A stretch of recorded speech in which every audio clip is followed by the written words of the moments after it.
জমকালো আয়োজনে আর্জেন্টিনার সাথে কানাডার ম্যাচ দিয়ে এবছর পদ্মা উঠতে যাচ্ছে কোপা আমেরিকার।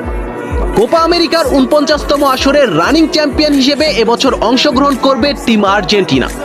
সবচেয়ে শক্তিশালী স্কোয়াড নিয়ে এবছরের কোপা আমেরিকায় অংশগ্রহণ করবে আর্জেন্টিনা। আজকের ভিডিওতে জানবো কি কারণে এবছরের কোপা আমেরিকায় চ্যাম্পিয়ন হওয়ার সর্বোচ্চ সম্ভাবনা থাকবে আর্জেন্টিনার। বন্ধুরা, ভিন্ন আঙ্গিকে এবছরের কোপা আমেরিকার আয়োজন করতে যাচ্ছে লাতিন আমেরিকান ফুটবল নিয়ন্ত্রণ সংস্থা কনমেবল, যেখানে লাতিনের 10টি টিমের বাইরে ইনভাইটেড টিম হিসেবে অ্যাটেন্ড করবে আরও 6টি দল। মোট 16 দলের মাঝে চলবে কোপা আমেরিকার ট্রফি জয়ের এ লড়াই। তবে সব দলের মাঝে হট ফেভারিট দল হিসেবে কোপা আমেরিকা খেলতে আসবে টিম আর্জেন্টিনা, যেখানে গ্রুপ পর্বে তারা লড়াই করবে কানাডা, চিলি ও পেরুর বিপক্ষে। বন্ধুরা, চলতি বছরের কোপা আমেরিকায় বেশ কিছু কারণেই চ্যাম্পিয়ন হওয়ার সুযোগ থাকবে আর্জেন্টিনার। তার মধ্যে অন্যতম একটি কারণ আর্জেন্টিনার ব্যালেন্স টিম।